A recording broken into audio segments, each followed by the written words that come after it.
And it just really makes me wonder, seeing all these people get canceled left and right, especially comedians, for things that they've said and done in the past. Tweets, right? Tweets, things they said on podcasts. And granted, some of them maybe like should have been canceled, maybe. I don't know. It's not up to me to make that decision. But I just wonder, like, what if this were to happen 10 years from now? Somebody goes back and they look through my YouTube channel and my Instagram and they see some videos that I made during the year 2020, because that's the only year I've been political with my content, was 2020. If they did that, what would they pick out, right? What would they pick out to show people and be like, oh, this guy Brent Pella is a terrible person. He should not be given this opportunity.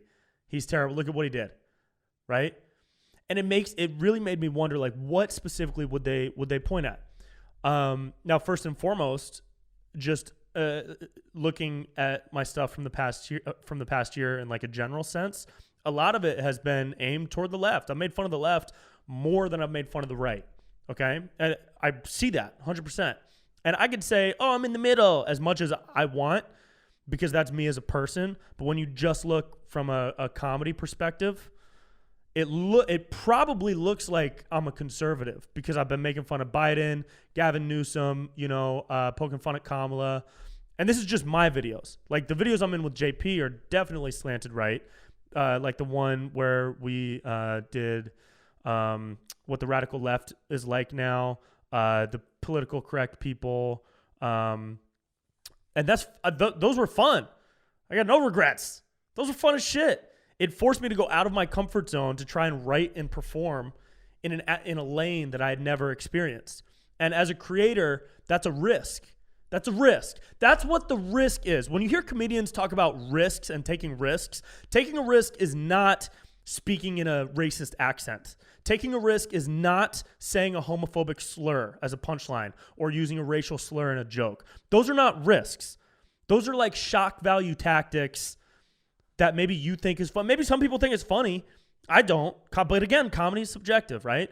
To me, my opinion is those things are not risks. A risk to me as a writer, performer, and entertainer is stepping outside of your comfort zone to create content that's for that has a message you've never exuded before. That has maybe it appeals to a demographic of people that you've never reached before. It's a different style or genre that you've never done before. And to me, when I saw people making fun of Donald Trump for 4 years by calling him orange nonstop on all the late night comedy shows, it got so fucking stale. And then I saw Jim Carrey's Biden, and it's like barely making fun of the guy. It's like propping him up to look like a hero. And I'm like, dude, take a risk, man. There's so much comedy here.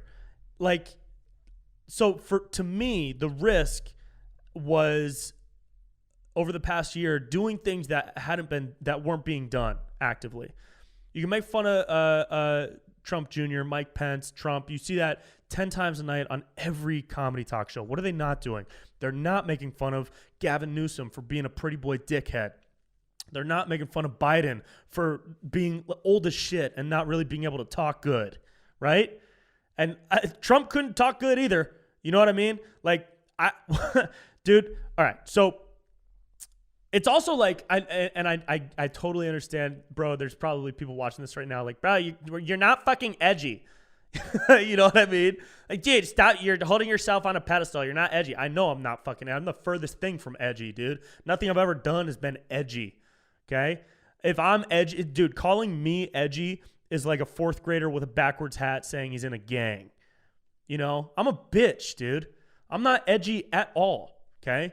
Making fun of like woke people and cancel culture is not edgy. I don't even know how to define edgy.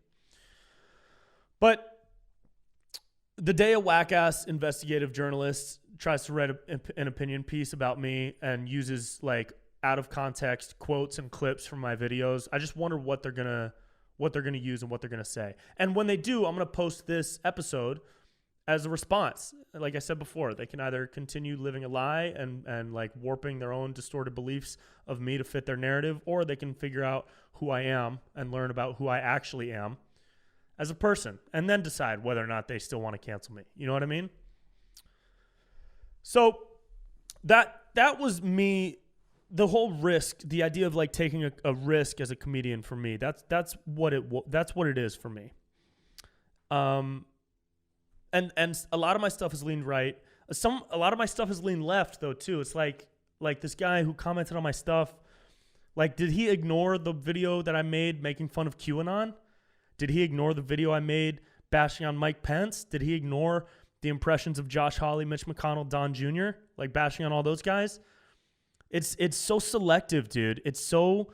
People are so selective with what they want to get mad at to make sure that it elevates them. Like, being mad about these specific things makes me better than you because now I'm elevated above you. I look down on you because you're not allowed to do those things.